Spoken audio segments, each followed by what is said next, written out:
Welcome to Translating Infinity. This is the Evolution of an Experiencer series. I'm your host, Eileen Meyer, and I am an experiencer who speaks honestly and openly with other experiencers. And as a result of recording and publishing these first few talks with experiencers, many others have reached out to me to tell me their stories and have shown an interest in sharing them with the public. I love this. Believe me, I love this, and I do want to get to you all. It takes me about a week from beginning to end with everything else that I'm doing to record, edit, and post these talks. So I do have to kind of space them out. And after this episode, I probably won't do another one until late April because I'm preparing for and headed to Colorado to be the keynote speaker at the Southern Colorado Conscious Living and Dying Spring Conference in Pueblo, Colorado on April 13th. If you'll be in the area at the time or you live there and you'd like more info about it, the links will be in the show notes below. In my very first telephone conversation with this episode's guest, she mentioned that I had used a phrase in my initial video invite that caught her ear. I think I said something like, I'm looking for people who've had these consciousness transforming events and you're actively integrating them, and you're probably noticing that you have some new gifts and you know stuff and can do stuff that you can't explain. Yes, this is one of the markers for the people I'm seeking to bring together. Firstly, in a digital community like this.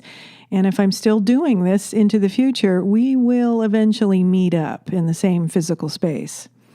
I won't go into all the data and images I received around this inspiration, but like my angel or non-human guidance has given to me in the frequency messages for many years now, these physical meetings with each other will generate something palpable. I don't have words for it, but I see the pictures in my mind's eye. It's the where two or more meet in this field that will explode into even more amazing insights and gifts, and it will lock in what we need to fill in the remaining blanks about why we've had the high strangeness lives that we've had. I'm looking forward to exploring that further, but if I'm just going by the energy and excitement I feel in speaking truth the way we do now over the phone or in internet conferencing, it feels powerful enough to jumpstart these greater understandings. You could say I'm following the guidance of this field of intelligence, but more and more I am it, and I feel myself magnetically propelled into these activities to reveal the truth around this phenomenon. In many cases, we've been changed emotionally, spiritually, physically, mentally. And while there are plenty of left brain theories, labels, and pontificating about contact with other life forms, some of us find less interest in the assignment of new words or labels to explain, as we are directly dealing with these energies and frequencies and the integration and discovery of what this is about on an individual level. Therefore, speaking with each other without the need to assign explanations, we're free to explore on more of a heart or emotional level what we are receiving, understanding, and adapting to from this contact itself. I find that reflecting one-on-one has far more value to us now than objectifying the experience, at least at this stage. In my conversations with those that I connected with so far, some of us older lifetime experiencers have had some pretty painful, challenging lives. In the past, when we've shared our truth, we often find people projecting their fear, sometimes hatred, and a lot of judgment upon us. It makes other people nervous and uncomfortable, and as a result, friends seem to fall away. Many of us have to live these kind of solitary lives just to be able to keep our own balance with, really just basically living a dualistic life. And when we do speak our truth, when we do have the courage to speak our truth to people, we seem to have to speak the truth now. And I'd like to explore that some more in future episodes about this kind of energy that is almost lifting us into this space now where we must speak the truth. And what occurs for the people around us, we notice, is that cognitive dissonance thing. And this is when you know that people are slamming into that wall of conditioning. Some people still need their conditioning to feel safe within the way it's always been here, continuing to require the labels and boxes that were provided to them at birth. Experiencers did not have that luxury. We were taken out of this reality numerous times for most of us and have concluded that we're involved in some kind of a cosmic evolution program that doesn't allow us to easily fit into the given language, scripts, and social mores. So you know how it goes here if you're different, ... Hopefully this will change as more and more people launch themselves onto a path of authenticity. My guest for this episode is Myrian Galler. We recorded this on March 1st, 2019. Myrian lives in Northern California and refers to herself as a cosmic shaman and healer. And while she accepts the term experiencer, she doesn't particularly like the word or label, simply because this is just who she's been her whole life. I'm not attached to labels either, because I find that anytime we assign a word or term for something, it automatically limits it. Language has a way of doing that. Many experiencers have come to know that the language of the cosmos is energy, frequency. Reducing it to words is not usually a place of comfort for people like us. In describing one of her notable and most transformative events in the 2013-2014 timeframe, you'll hear Myrian describe it as quite challenging. She understood from this visiting intelligence that it was for the purpose of releasing, quote, the last layers of who you are not, and now you will become completely who you are, which I could definitely relate to, and I'm sure others who've had these kinds of meetings will as well. Myrian has a website where she also shares the messages she receives from this non-human intelligence, and I'll post a link to her website in the notes. I noted that they are quite resonant with the messages that I receive as well, and I'm very intrigued by that. I encourage you to check out her website. I ask my guests that I record to send me photos of themselves, the area in which they live, and in Myrian's case, she sent me those photos as well as her own drawings of how she sees the beings, adding that she sees them with her hands and then draws the images. And apologies for any low resolution quality of some of these photos. I know this is true for the first 2 episodes as well, and it's okay. I'm okay with that. Not all of us have access to high quality camera gear, so it is what it is. The content I share is not about creating slick videos. It's more about the verbal dialogue and this deeper connection between experiencers. I enjoyed my time with Myrian, and I'm sure we'll talk again in the future. So let's get to it. Here's my talk with Myrian Galler. All I know is in the last 6 years have been intense and completely turned my world upside down. And so I know I'm not what I was.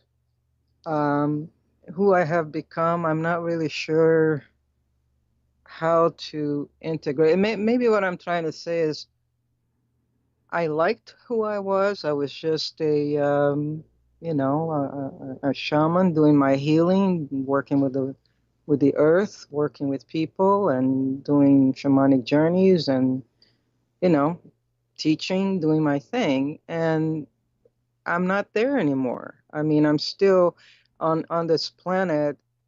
I think the only word that I could label myself, I don't like to label, but humans like to label everything. So if somebody asked for my label, I would say, yes, I'm a shaman, but I'm a cosmic shaman. Mm-hmm. I'm not just a shaman here on this planet. I'm everything, and everything is me.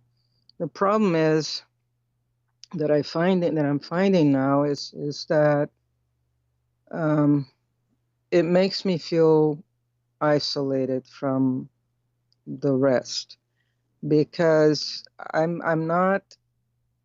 I mean, I can help anybody from someone who has no clue to someone who has completely passed and evolved beyond comprehension. But the thing is, I feel like I'm much more than the beginner's teacher. There are others out there that can help beginners.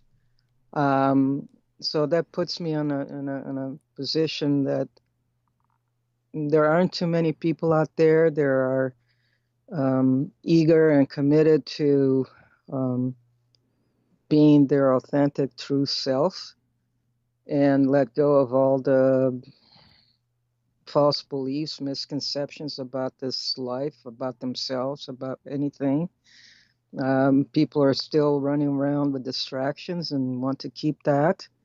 And so for me, it's like I've always been able to sense and see what people didn't see, but now it's almost like um, there is no illusion anymore. When I come in contact with anybody, be it in person or on social media or out in a grocery store, um, I see right through it.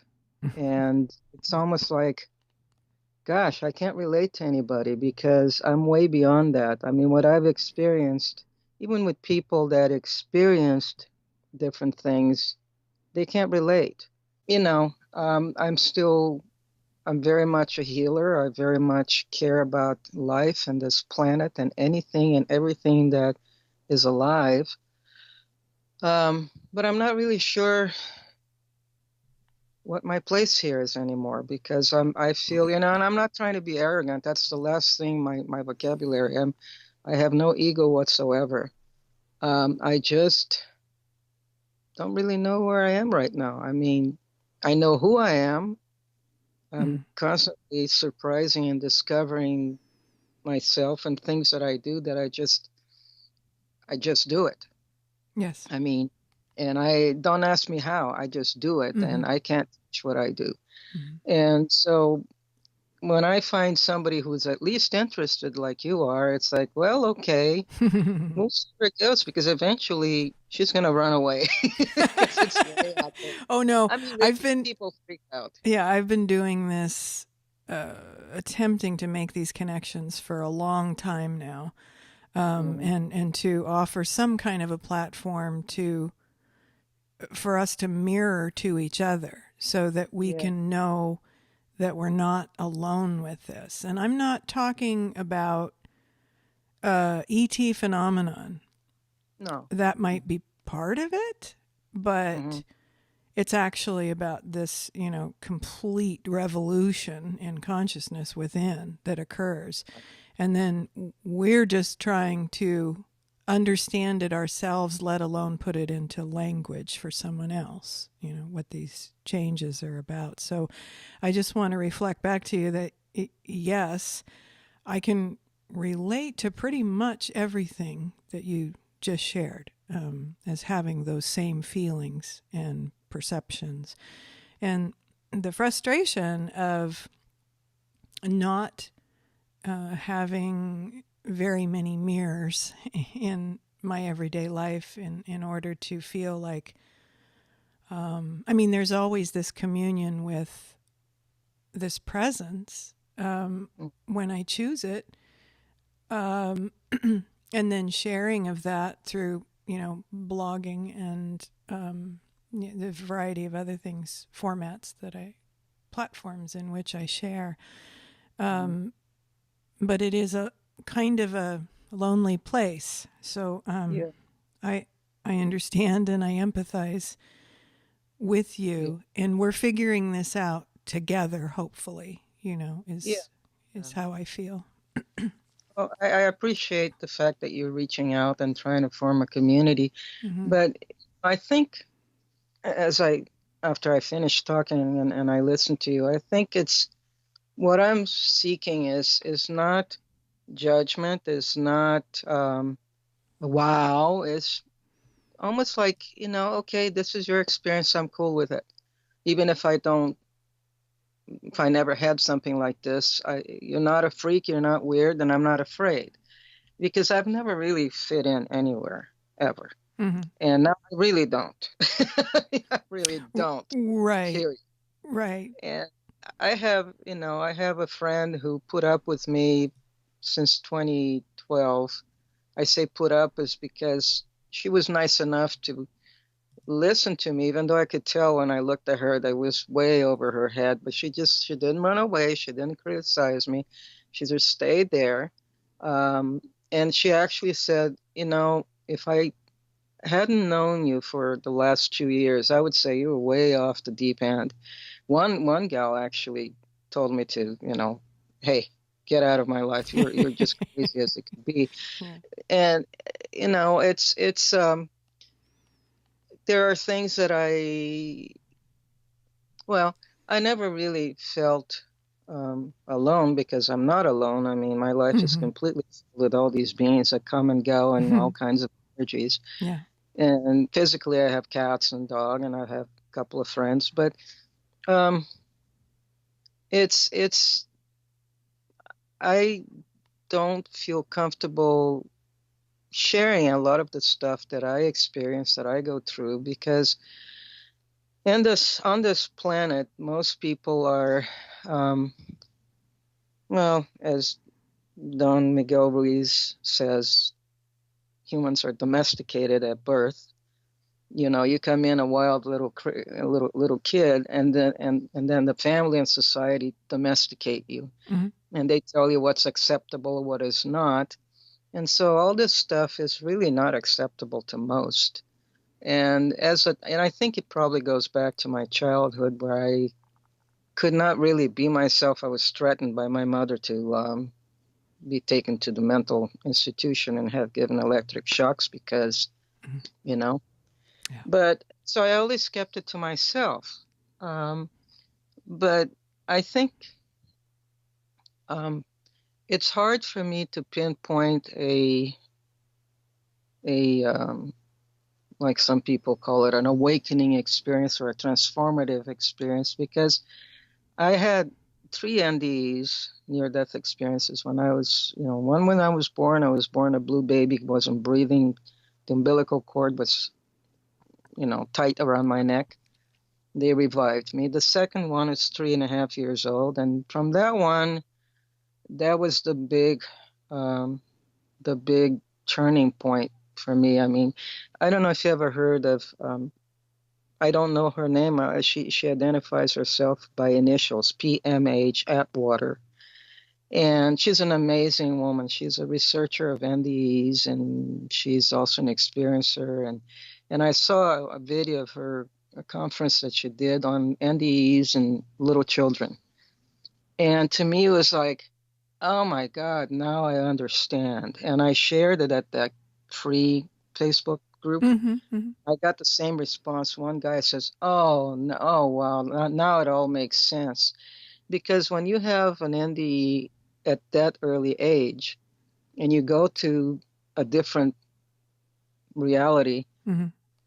you bond there. You don't bond here. Yes. And so I always bonded with stuff that people don't see, people don't know. Right. And I lived in that space ever since. And not knowing then, but knowing now, in the last couple of years or last 3 years, it all got revealed to me. The why certain experiences as a kid. And my grandmother, who died in 73 and never left me, she comes and goes and she talks to me. And she explained to me that every night there was a group of higher frequency ETs or something. They would come and take me out of my body and take me out there to their spaceship or whatever they took me to. And the purpose was to make sure I never forgot who I was. Mm-hmm. Mm-hmm. I have a human body, but that's not who I am. And so they taught me, and you know, I took everything for granted because I had premonition dreams. I knew things, I sensed things. I mean, I know things that nobody knows. Mm-hmm. And they looked at me and says, "How do you know that?" I said, "Don't know." Mm-hmm. So, I've always been that way. And when I came to the United States in 1977, I had a friend that everything she did, everybody had to do it. So she was taking a class on the chakra system, and she insisted I did it. I said, "Nah, no, no, not going there." So she paid for it. Says, "Oh, here, happy birthday." I said, "Oh God." So I went and took the course, and then things started to open up from there.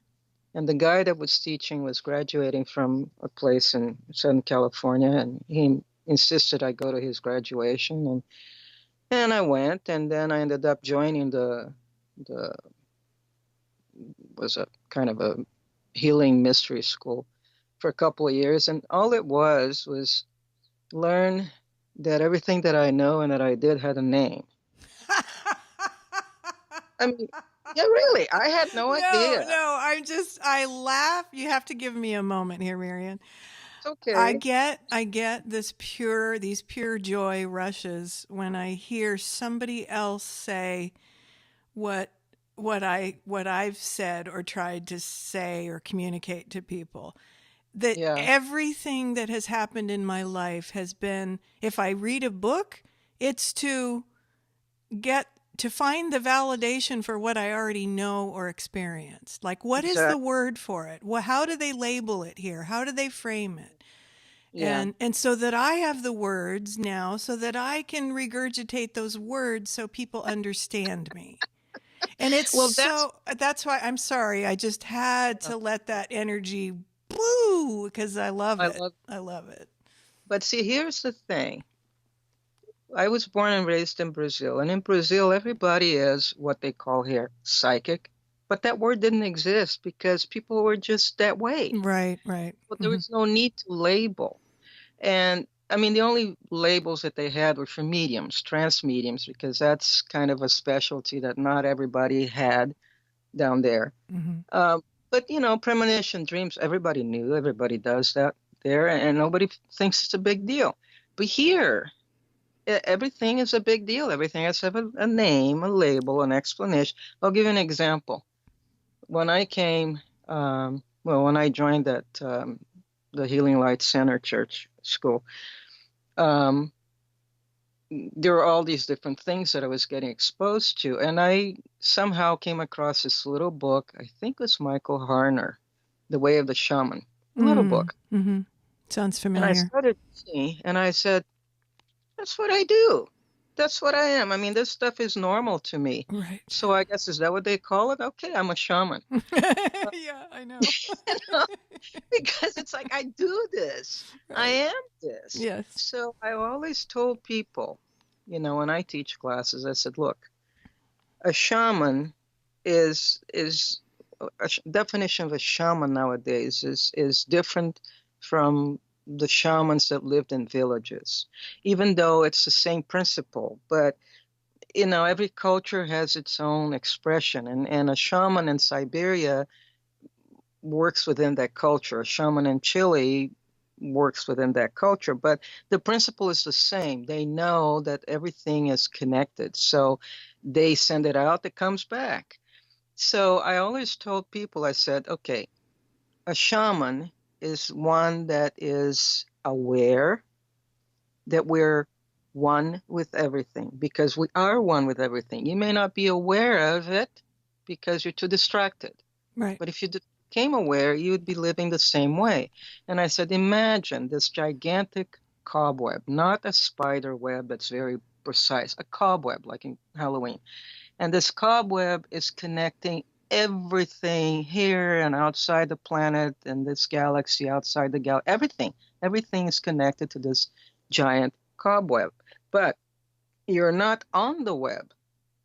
You are the web. Hmm. Everything is coming out of every bits and pieces of you connecting to everything else. So just because it's invisible doesn't mean it doesn't exist. Well, then people started talking about the dark matter and dark energy, whatever. They theorize it, but they can't figure out what it is. Well, that guy, what's his name? Alex deGrasse, Neil deGrasse Tyson. He was I saw a video and he was demonstrating this computer program that demonstrates what dark matter is, and he turns it on and it's like, oh my God, that's the cobweb. Mm-hmm. Mm-hmm. Every galaxy. Right. And I said, that's it. That's it. That's what I've been saying for years. Mm-hmm.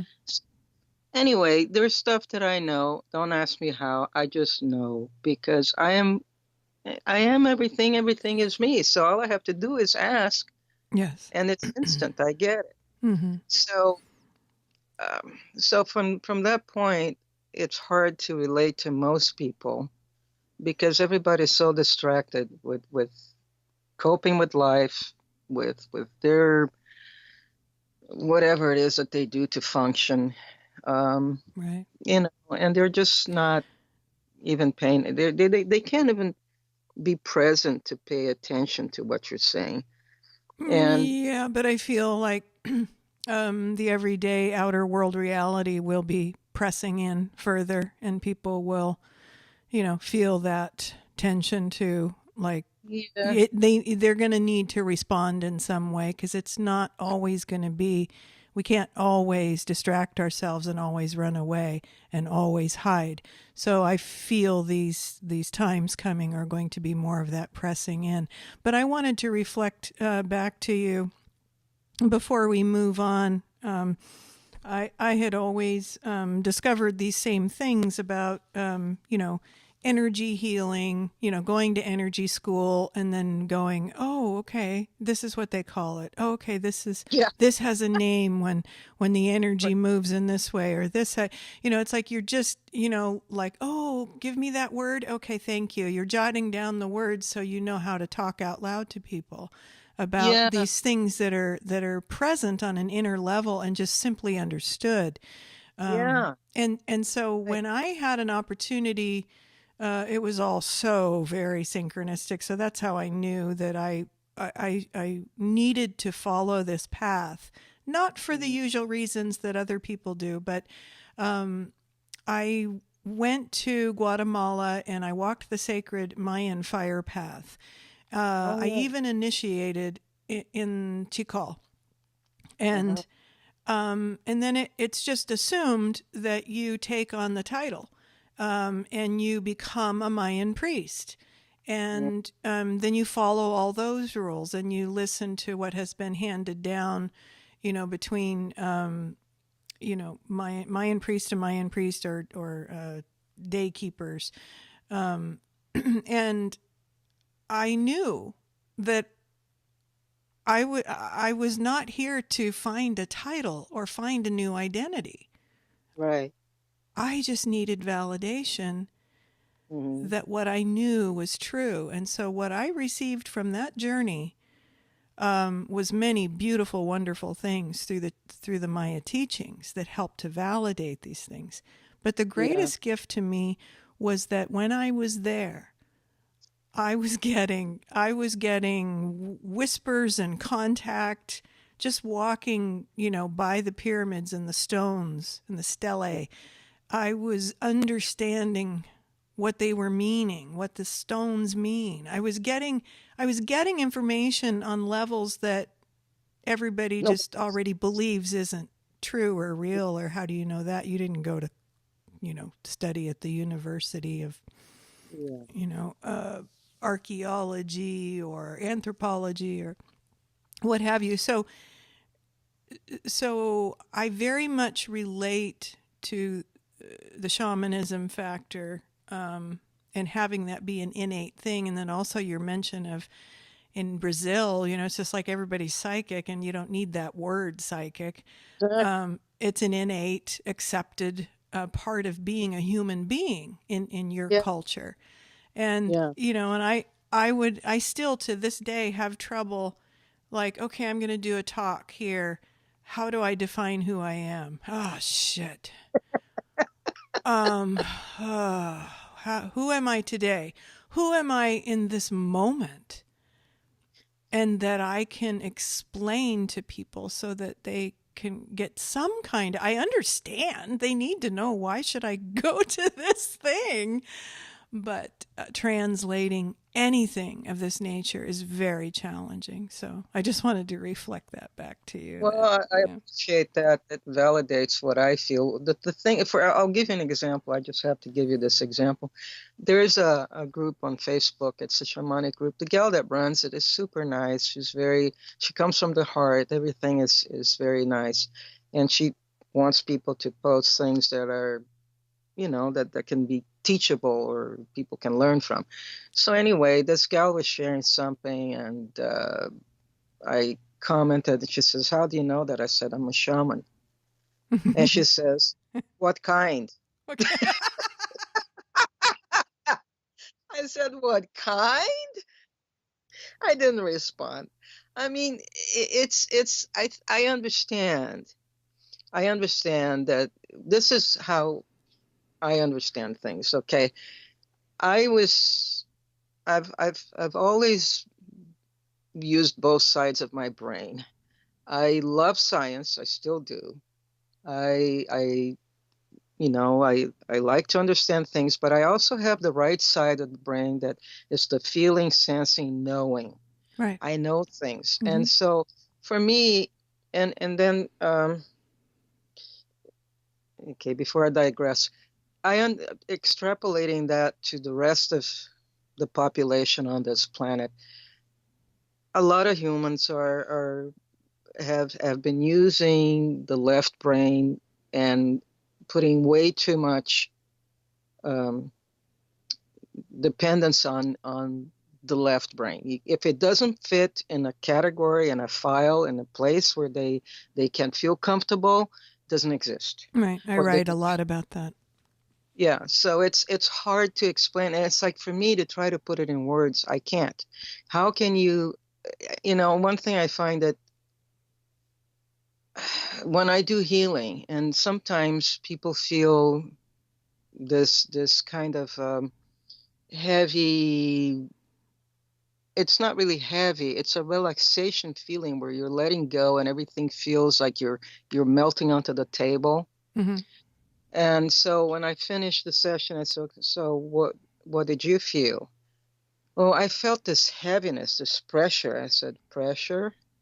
Well, like a lot of, like I was trying to stay awake, but I couldn't. I said, well, that's the problem. You're not supposed to fight it. And so you're fighting, you're resisting. But it's people try to explain things that cannot be explained. And I tell people, I said, explain a feeling. You can't explain a feeling Mm-hmm. because a feeling does not belong on the left brain. You can try to, and the left brain is going to be like that little hourglass in your computer going round and round and round and round trying to figure out something. And, you know, I just, yeah, like you said, if your culture experiences certain things, they don't need to be labeled. And so what we experience with um, other realities, being ETs or non-human intelligence or energy or lights or whatever, people are grasping to explain and they can't. And sometimes they explain through the filter of fear, of beliefs, and everything comes completely distorted. Like I had an experience with the first time I saw a real UFO in 2005, and I looked up. I felt this magnetic pull, and I looked up. I wasn't afraid. I was like this. There was this communication, this really intense connection, and I was just looking up. I wasn't in awe. I wasn't feeling anything. I was just in that connection. And Mm-hmm. then they left, and I go, "Oh, okay. What was that?" Mm-hmm. But Mm-hmm. and most people would just react and try to explain and put words and adjectives and things, and it's like you can't. And my pet peeve is especially on Facebook, people that try to, quote unquote, scientists and physicists and whatever, trying to explain consciousness and where it starts. And I'm going, please, you can't explain something you never experienced. You're in a Exactly. laboratory putting words in something, you have no clue what it is. Yeah, I spent some time last year with scientists and theologians at a group that meets regularly to discuss these things. And I was like Black sheep. I was an experiencer. Oh, so it's like the theologian types are looking at me and listening and waiting for something profound. And then the scientists are pretty much rolling their eyes and Yeah. looking at, so it was such a great experience for me because it's kind of been, this past few years have kind of been more of my coming out and being who I am rather than just trying to explain it all the time. And so that was something that was, pivotal for me in, what I grew through was the feeling that I was less than when I began. And then by the time I was teaching my own class or facilitating my own class at that same facility, I came to a position of, I'm owning this now and I'll figure it out. But I am not ever going back to apologizing for something that is an extraordinary gift, whether I can explain it to you or not. But what I mainly want people to know is this is you too. This is not just some special super duper, wow, that's cool. She's an experiencer. Well, it's just, even that word is stupid. Well, like I said, they have to label you so they can understand. If they Right. put you in a category, then they're comfortable. Right. And They, then the other piece that I wanted to offer there is that it seems like what happens, let's just take the UFO contactee thing. What happens is someone will have an experience, and then at times, I mean, you're walking with this experience and it's like you're walking down this, carnival lane, and and these people are going, "Hey, come over here, put your experience in this box. You can win, and then you can feel like you're a part of something." And let's just call it da da da. And now you have something to call it, and you have a community all built in. yeah. But now you've reduced it into something that it's just not enough to explain it. Well, here's the thing. Um, we're not humans are not really made to be like the lone wolf. We are community beings. We are born in families where we're born and totally helpless, and Yeah. we are not really independent until we can walk and talk and scream and make our own decisions. But so we want to fit in. We are born into a family and we try really hard to fit into something where we are Really accepted. hard. I mean, it's something that we can't help. We're born needing, you know, food, touch, warmth, and feel safe. And perfect or not, we get something. And so we learn from an early age that, in order to fit in, to be accepted, to be loved, we have to behave a certain way. And we cannot say certain things. We cannot do certain things. And so we learn that becomes ingrained. That becomes, in the background, running in the background. We don't even know what we're doing. And so if certain things that in the society or the culture that we're born are acceptable, then we become that way. And then certain things are not acceptable, we shun them. But if we move to a different society, a different culture, then we try to adjust. Sometimes, Right. sometimes we can't. Mm-hmm. And so if the norm on this, in most quote unquote civilized societies or cultures, you get up in the morning, you go to work, you do something that's acceptable, that talk like everybody else, you behave like everybody else, and you're not different, Mm-hmm. then all of a sudden you're having this battle within yourself that says, well, I'm not like that. I experienced all these things. I can't talk to anybody because they think I'm crazy. They're walking away. I'm losing my friends. I'm becoming lonely, and I don't want to be lonely. I want to fit in somewhere. Yeah. And so, like, Purpose, to have purpose and meaning for being here is how I've you know, described like it. Yeah. that, I can't remember her name, but I saw a couple of videos of her.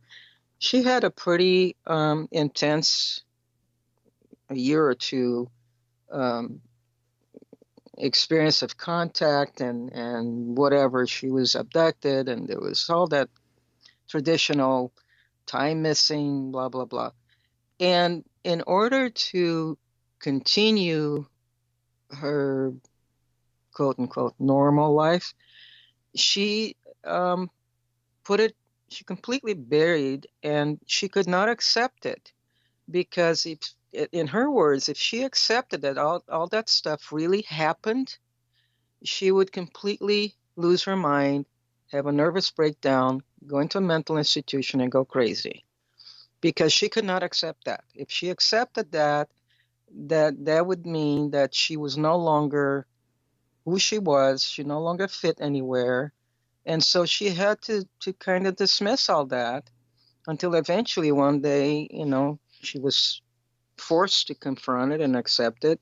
And still, you see her talking. It's like this woman is in a lot of emotional conflict. She just Yeah. can't relate to anything. Mm-hmm. And so what I tell people is, like what you said, what have you become out of what can you what have you learned? Who are you? Mm-hmm. And one guy that I know, um, I said, hey, you need to talk to someone. You can talk to me anytime because his family told him he's completely nuts. His wife threatened to divorce him. And because he was having all kinds of paranormal experience, he had lights shining into his bedroom from big balls of light outside, Mm-hmm. stuff happening inside the house, nightmares. He was missing time. He was being taken out of the body and going somewhere, and he could not share it with anybody. Everybody was just walking away and calling him crazy and threatening to, telling him he should go see a psychiatrist and get medicated. And so in his world where he fit in before, he doesn't fit anymore.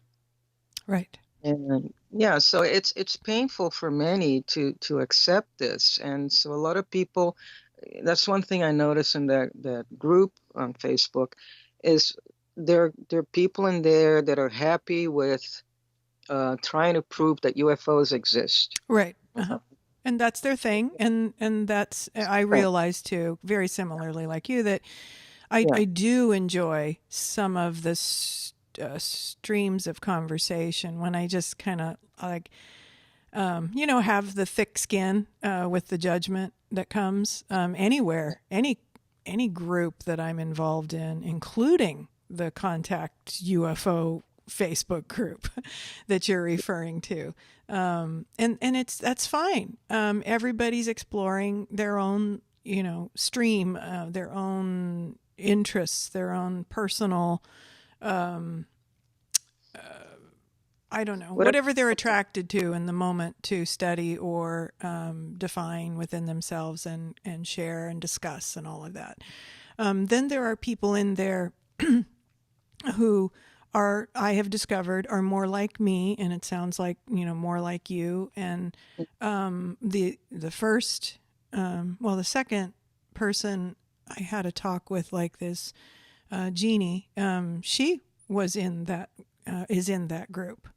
Mm-hmm. So there are people of our ilk, let us say, that are just trying to deal with the transformation of consciousness, basically trying to orient and be truthful and authentic with it, and not say, "Oh yeah, you're right. I must be crazy. I'll just believe what you believe." But can have the strength and feel the empowerment and the encouragement of each other. Hopefully, is one of the reasons why I'm doing this, is to give us a voice. Mm-hmm. The ones who've been changed, the ones who are definitely connected to something, have been, it sounds like, most of our lives, or our entire lives. And Mm-hmm. it seems like there's some kind of an unfolding and a teaching and a guiding, and we're kind of looking at each other going, yeah, I think all of that was because of now. And because none of it ever really made sense, or it was difficult or challenging. And now it's starting to make sense, Mm-hmm. that we're embodying. I write a lot about this. So what I just very quickly, it's we're embodying more of ourselves, because Yeah. we're not pushing it down and under. We're Right. saying, okay, I give up because I can't fit over there anymore, Yeah. and I don't know how to fit, or Anywhere. I don't know how to fit anywhere that exists. Well, But what here's, I do know yeah. is that this vibration that has been communing with me my whole life, and has been changing me, and has been growing me and expanding me into more, feels like the truth. It feels like love. It feels like grace, power, all of those things. And I'm sorry to all the people that I don't know how to explain it in your given framework, your religion, your politics, your whatever, however you categorize yourself. I'm not going Mm-hmm. to be able to translate this to that level of smallness. And that's not a judgment. It's No, just, that's what it it's is. not possible, Yeah. because we are so much more than that. And we each need to come to this in our own ways. Well, here's the thing. I like this. This is good for me to listen to, because as you speak, it kind of gives me a lot of clarity, and it brings things up to the surface. For example, um, I like I said, I never had a label. I've Because of my whole situation growing up, I was just existing in the best way I could. Right. Mm-hmm. And because I never really fit in anywhere in my family, in Brazil, nowhere. But I'm not going to go there now. But so I've always I just am. And, you know, um, so all the stuff that I've gone through all my life, I think, when we have when we have a load of baggage that blocks us from being ourselves, we need to release it somehow. So some people have therapy, some people talk, some people do whatever they have to do. Mm-hmm. And it comes to a point where you just don't have the baggage. You don't have to explain. You just are who you are. And so I've learned through my life that I just don't need to keep explaining. I don't need to keep telling, unless it's really way out there, like when those ETs started to come in here in my bedroom in 2013 and doing stuff to me. It was so overwhelming. I had to say something to somebody. I didn't tell them the details. I just said, I've got these ETs coming into my bedroom and they're doing all this stuff to me, and I don't know what they're doing, but I can't get rid of them. So to me, an opportunity, now that I look back, to empower myself and realize I can get rid of them, and I did. Mm-hmm. So, but I never explained to anybody what exactly they were doing to me because I didn't need anybody to accept me. I needed to verbalize, hey, this is happening to me. Right. I don't know what to do with it. But nobody could accept it or understand because it's not their norm. Hmm. And so I've always learned to um, go through anything that I'm going through in my life and go out to the other side and say, what did I learn from this? What have I become? What can I do with this? But I don't need to keep repeating and try to convince people that, hey, I've had all these experiences. I just do stuff. I don't know how I do it. I've been doing that all my life. Right. I don't fit anywhere. I never tried to, Hmm. although I've always wanted to be accepted, but I am not because I look around and say, where would I fit in? Because everybody's got their own life, their own experiences, their own whoever they are. And the one thing that I've learned recently with all the beings that are constantly here in my life, they um, they don't have titles. Nope. The, no, the only thing that they tell me is, we came from this place. Oh, I And don't even get that. They yeah, say, feel the frequency. All the information is in the energy. We well, don't I we don't to need ask, identity.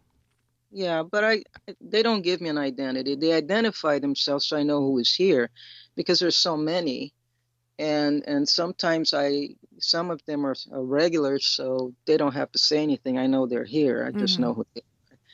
But there are some that they're new. And I know there's somebody new, and so who are you? Where are you from? What's your intention? I just need to know that up front. And if your intention is no good, bye bye. Yeah. Well, that part I understand, though, and I've interacted with a variety of beings as well. Yeah. But I also know and trust that because, and this has been going on for quite some time, I can't say this was always the case, but I, because the more that we embody of this higher vibrational being that we don't attract that kind of being.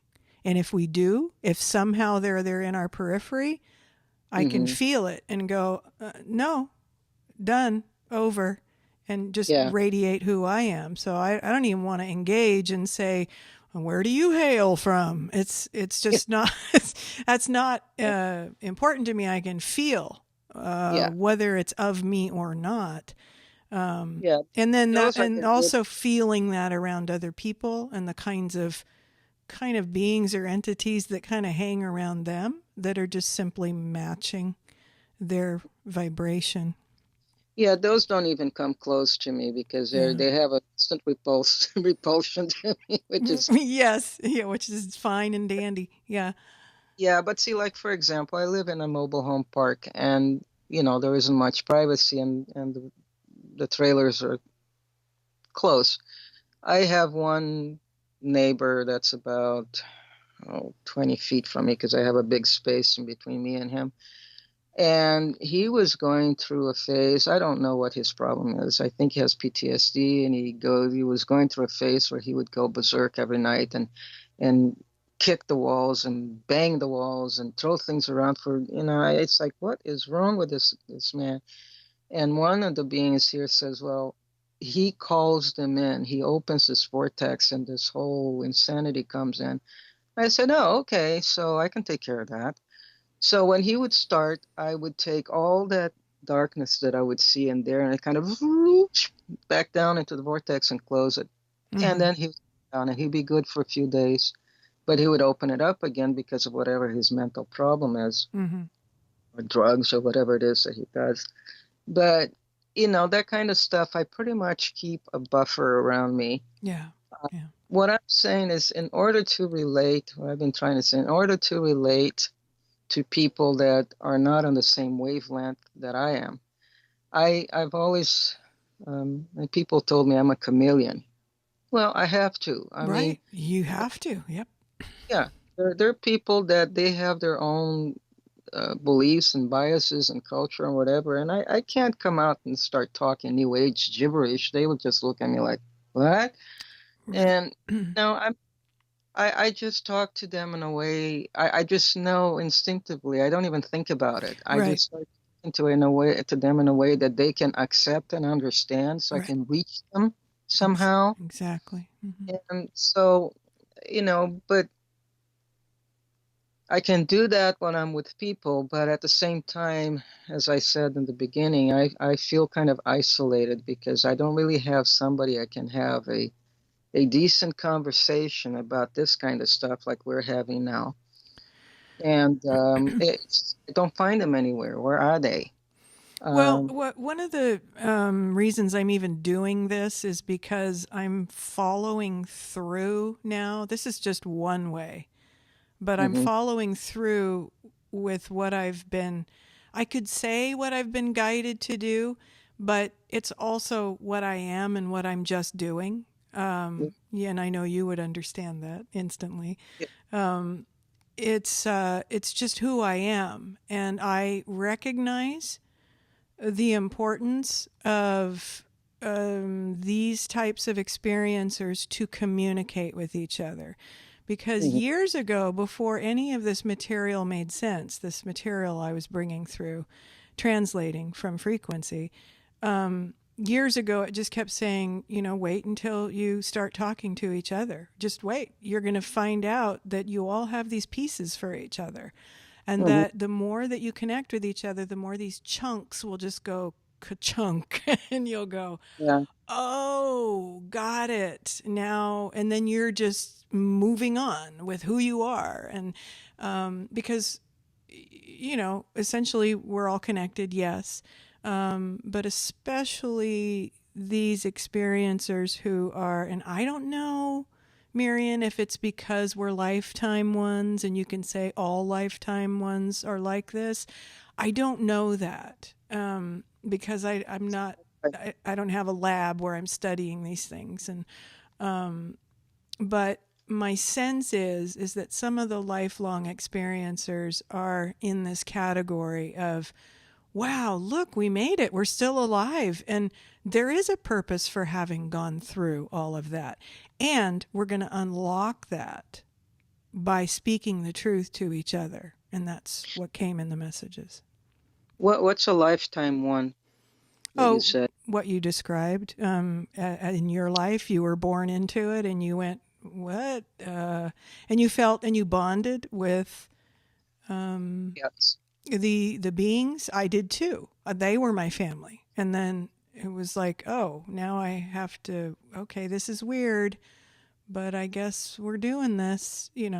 So every step of the way was, I'd go through long periods of time where I more easily pretend that I fit than other times, but it never lasted. As much Yeah. as I tried to fit, I could not do it. And I've always been the weirdo. I've always been the one people kind of make fun of behind my back. And Yeah. it made me had very low self esteem for a very long time. And then, through my experiences, I started to own this and speak it and be it because they've informed me that this is how we're going to change the world. I just did a blog post on this before we started Mm, our talk. This is how we break the spell. This is how we shatter this false reality by speaking this truth and being who we are. And so the more that we can speak to each other and others can hear these conversations, I'm just doing my part. That's all. And just as you're doing your part. And this is just one way. I've just always done digital media in some form or another, whether that's music or documentary film work or what have you. It's just what I learned. And so I'm just taking my skills, my worldly skills, and merging them to get the word out that humanity is not what you think. You're not what you think you are, because all you're doing is thinking. There's so much more to your consciousness that will come alive with these frequencies, and you'll start remembering. Just like when experiencers like you and I talk, we start getting pieces. Things start lighting up within us, and we go, "Oh yeah, that," and then we can start integrating even more. We assist each other to integrate more. Yeah. When you said experiencers, it may be a good word for some, but like I said, I've been this way since I was a teeny little child. And so I don't consider myself an experiencer. I mean, this is who I am. Well, I've always gosh, been this yeah, I know. But when you're filling out your way. YouTube form, and you have to give it a title, it's like when you I'm okay, sorry. see, it's funny, right? So Ah, that's the view of the what people call an experiencer. But yes, that word is not sufficient. But okay. but again, what you said a few minutes ago was, I have to be, when I'm around the people that are like this, then I have to kind of intuitively and instinctively speak their language, right? Yeah. Because But see, otherwise you are invisible and inaudible. here's the thing before I lose it. This is who I am. My whole life, what I've spent my life doing was to um, completely unload who I'm not. I mean, I was born into a family where my mother did not want me. She tried to abort me. The whole thing was horrendous. My parents got divorced. Anyway, there was all kinds of abuse. Every abuse in the book Mm-hmm. I can say I had. So, and I was never allowed to be myself ever. So I had to keep everything inside. Not that it made me what they wanted me to be, but it completely I had to cope with that family. I had to cope with that society. I had to cope with that culture. And so I built all these um, ways of coping.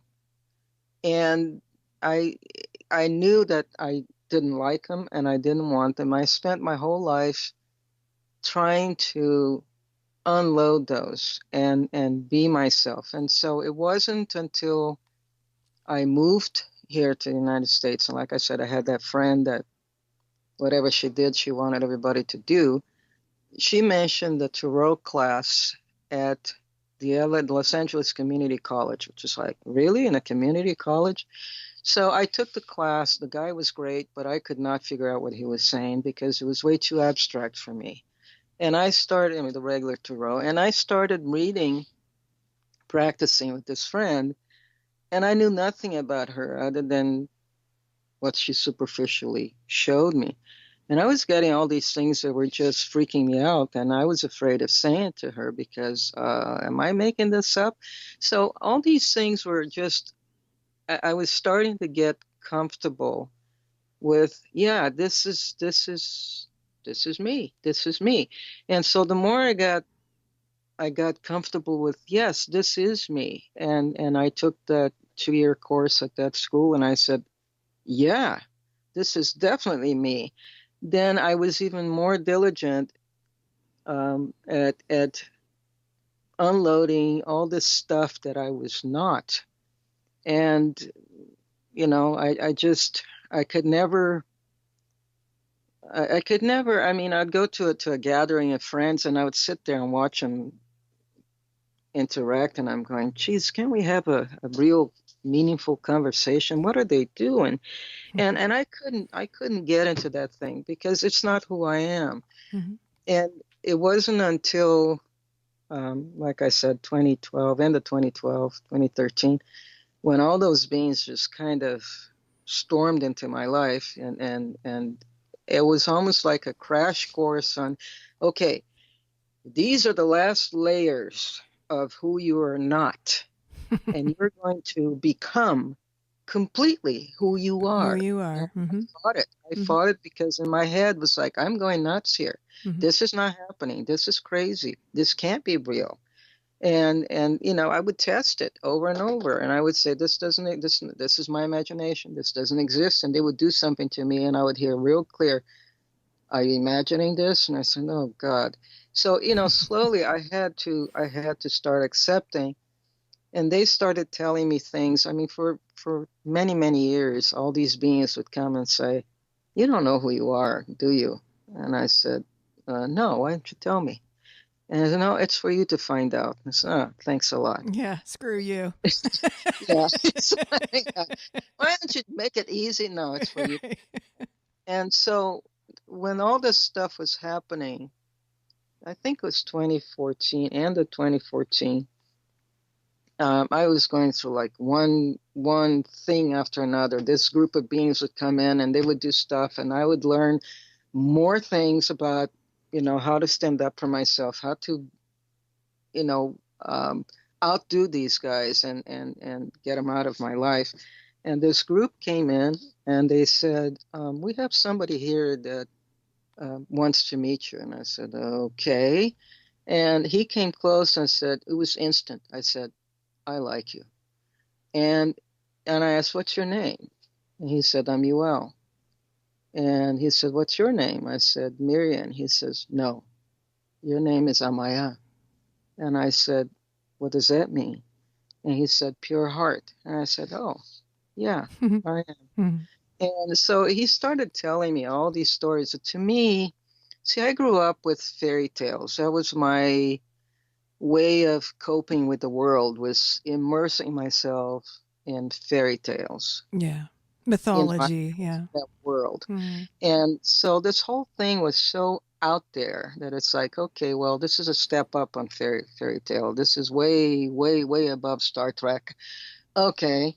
And so they would start telling me all these stories that to me is like, all right, let me tell you this.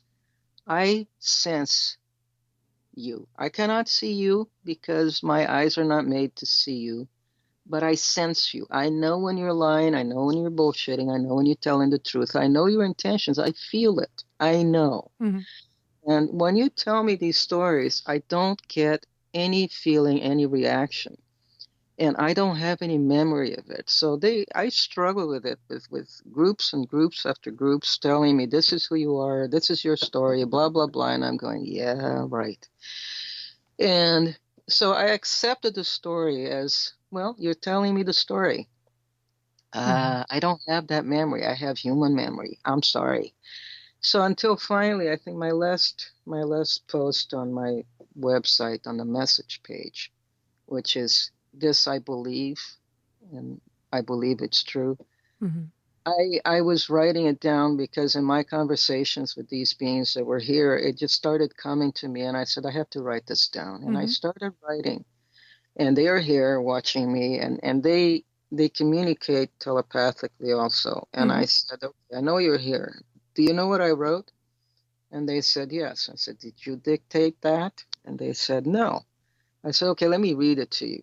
I started reading, and it's almost like my heart, if you've ever felt when you lose someone, let's say you have a relationship with someone and you really love that person, and that person all of a sudden just turns to you and says, I don't want this relationship anymore. I'm leaving. And you feel like somebody just hit you in your heart, in your chest, and you feel that that thing. Mhm. I don't know if you ever felt that, but I have. So I'm reading that stuff, and when I got to the part where it says that, Amaya was here and she was happy creating life and facilitating life to evolve, and she had decided that this beautiful planet should have a caretaker, but it would have to be an evolved caretaker, not the human beings who are here now. And so she saw that the Homo erectus was a good candidate. There was someone that could evolve and become an evolved, like a 5D human being. And these beings came in and said, nope, we're good. you're not doing that. These serve us. And they stopped Amaya and they pulled everything out of her essence and everything, and made her human. When I read that, I felt that pain in my chest, and I Mm-hmm. saw it could not stop. Mm-hmm. I said, what the hell is going on with me? And these beings said, you remember now. Mm-hmm. Mm-hmm. And I said, oh, okay. You were dictating this. No, we were not. And I mean, and then they kept coming back saying, well, you are Amaya now. And Mm-hmm. I said, yeah, right, okay. I keep telling them, I said, I know who I am. It's just a name. It's a beautiful name. But I know, Yeah. you don't know what Amaya is. I said, I know who I am. So Yes. they started, there was another group that made me expand into everything in this universe. And they said, you're everything and everything is you. And I said, yeah, okay. So these beings said, you are Amaya now. Everything is Amaya. Mm-hmm. Everything is you. And I said, yeah, what's the difference? And they said, you were everything on this planet. Now you're everything everywhere. I said, what's the point of doing that? And they said, there are many here now, many beings that are not humans. And they come from many places. And in order for you to know them, you have to be everything with them. And I said, wonderful, great. That's what I needed. Um, it's just that part of me that just wants to be left alone. It's like, it's been intense 24/7 since 2012. I Yeah. understand. If I can It, reflect a so little. anyway, this whole story, and if you read that last post that I have on my Mm-hmm. website in the Mm-hmm. message page, I wrote that and I said, when I finished and I finally posted, I said, this sounds like a fairy tale. Um, and maybe it's my upbringing, reading, becoming part of those fairy tales, but I just had to write it and I couldn't change anything. And it's like, okay, well, people read it, they'll judge it, whatever. I don't care. I'm just going to put it out Well, there. good. I'm glad that you are sharing it. I'm glad that you're not holding yourself back because, You know, and we don't need to go into that level of it, but I do want to reflect a little bit back to you on some of my own resonant experiences along those lines.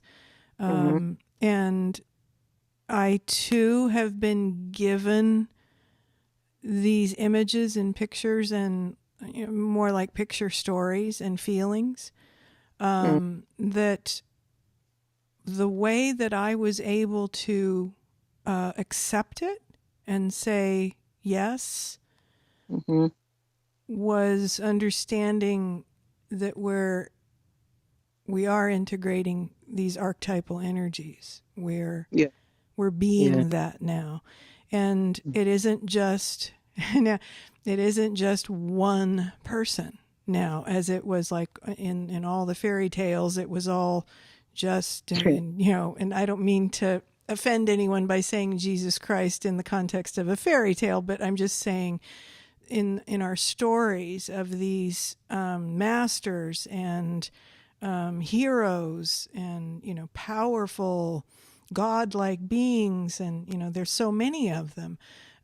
This is what we're accepting back into and integrating into ourselves and yeah, becoming, and that anybody, if they choose, can move in this direction and embody this. And whoever is willing to embody it, then please go forth and share and let other people know what they're connected to. But yeah, at this stage, it's there's no, the Savior is within us all, and hopefully it lights up within a lot of us, within yeah. large enough of the collective that we can transform and shake off this, break the spell, as I was saying earlier, Yeah. because there are a whole lot of people that are very much under a spell, that this is real, and that there's no way out, and all of those disempowering views Yeah, about it's reality. it's it's threatening to realize that the whole life you've had is not, it's falling apart because that's not me. But see, here's the thing. Um, like I said, I go back between the left brain and the right brain. With my left brain, the logical, rational one says, yes, the planet now has 7.5 billion or trillion people, whatever number is, Billion. billions. Yeah. So, and then there is social media that reaches just about everyone with a computer on this planet or a phone, and so it's up on the surface now. How many people that are labeled experiencers or contactees or whatever? Because before social media was not really widespread. I mean, people didn't know. I mean, you're living here. You don't have any contact with people in Japan. You don't know what's going on there unless you read them in the newspapers. And so it was almost like contained. And now people feel, because of the anonymity of social media, they feel that they can say something. They can come out and say something, say, "Yeah, me too. I had this experience," and not feel so isolated. But I think this is coming to me. I have to put it in words. I have a hard time putting in words. Um, what what I feel, what I'm trying to explain is that this has been going on for a long time. I mean, from the very beginning of you know people started living in villages.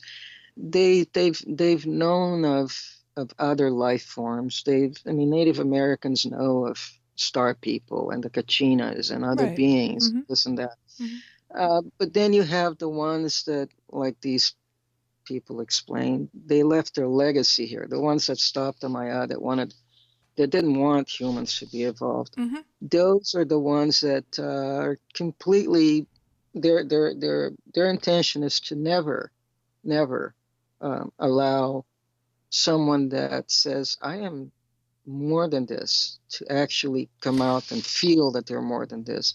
Right. And so you have this dichotomy, this polarity going on. The ones that say, "I am not this person that I'm trying to fit in," and then the other ones that says, "Yes, you are, and you're not going to be who you are." And so you have that going on. Right.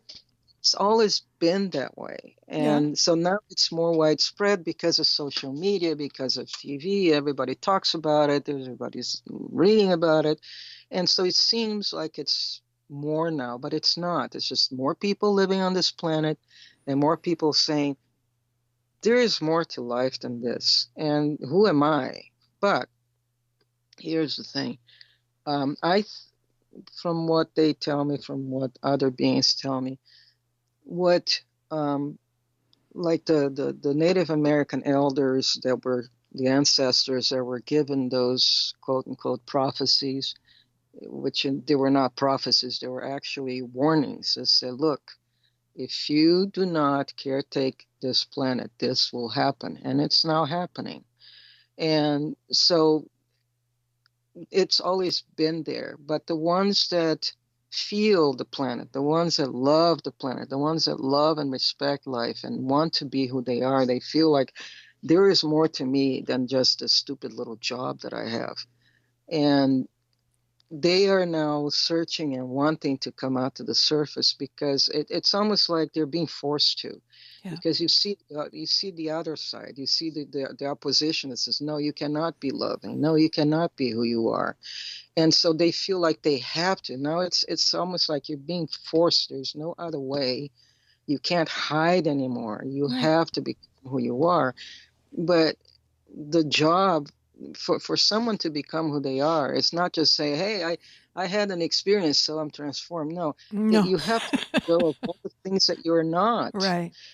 The Very reason, the well reason said. people, yeah, and what I see with this emergence of, contact or whatever it is, being ETs or UFOs or beings of light or energies or whatever they're contacted with, it's that the subconscious energy that people that know who they are but don't really know who they are trying to come out. Yeah. They're the other forms of life are saying, okay, you want, I'll help you. Here, let me show you. Let me show you. This is who I am. See, there's more than just humans. This is what you can do.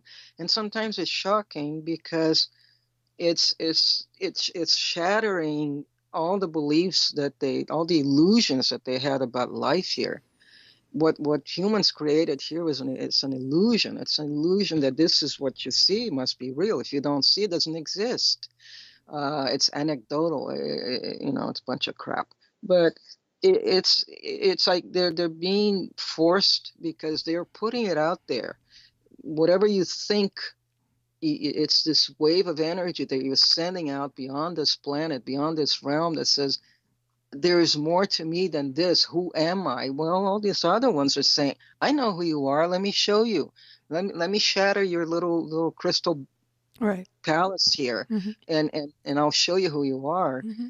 But sometimes some people need that. They need to shatter their illusions so they can start seeing a little farther.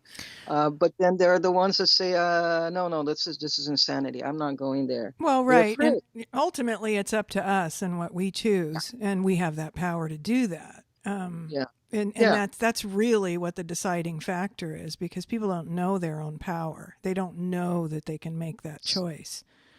No. And so, isn't it wonderful that there are, quote, experiencers who have gone through these series of deaths and rebirths, Hmm. that can say, hey, you're going to be just fine.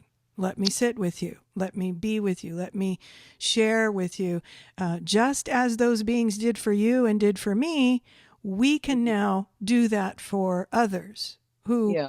who are saying, I don't know who I am. What do I do? I'm so confused about life and what's real and what's not, because they will come to that place. Yeah. And they're going to need to know that they're just simply giving birth now, to who they truly are. Coming out. Yeah. Yeah.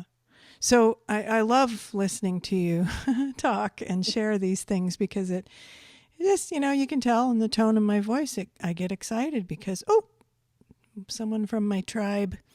I can, I Someone can, that I know. yeah, I can speak more, in a more Really. relaxed way, and I don't have to work hard to talk. Do you know what I mean? Yeah, it's like I don't have to find the right words. Just speak them out. I'm feeling like we're going to have to bring this to a close, Okay. simply because of time. But Yeah. I'd love to talk again sometime. And I got the feeling that maybe it might be an interesting talk for us to do about what we've learned about this reality, and what may be coming down the pike, and what that might look like for people, and Mm. some of the things that are good to know ahead of this breaking down time. Like I said on one of the messages there that I left with you, I wish we were not that far apart because we could just sit and talk for Oh, days. for sure, forever. Yeah, Because there's so much that needs to you're right. be shared. It does. And And we'll do this again in this way, and who knows down the road what might happen. You didn't say where you're located. I'm in California. You're in Washington I'm State, in right? Washington State on the peninsula. And you're what part of I live. California? Northern? Huh? Northern California? Yeah, I'm Yeah. in Placer County, just north of Sacramento. Oh, okay. I used to live in Sacramento. Did you? as a child. Yeah. You know where Roseville is? I do sorta. I moved out of Sacramento when I was 7, Oh, and that's where it was on Hackberry Lane, and that's where the sandbox was. I write about it in my book, where I would go out and talk to like, the tall, gold and oh, sometimes blue beings. do you know when you were in Sacramento, did you ever go to Folsom Lake? Yeah, I think we did. Okay, the northern part of Folsom Lake, right across from it. It's in Granite Bay. So I'm in between Folsom and Roseville. Oh, But okay. I lived in Washington State for 5 years. The only portion of the Olympic Peninsula I've ever gone to was the Nisqually, not the Nisqually Reservation. Oh, I'm not familiar with that.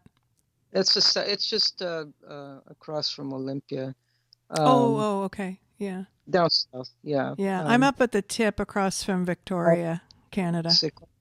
Yeah. Yeah. Well, I went all over. I was in BC. I was in Victoria. I just went from one end to the next.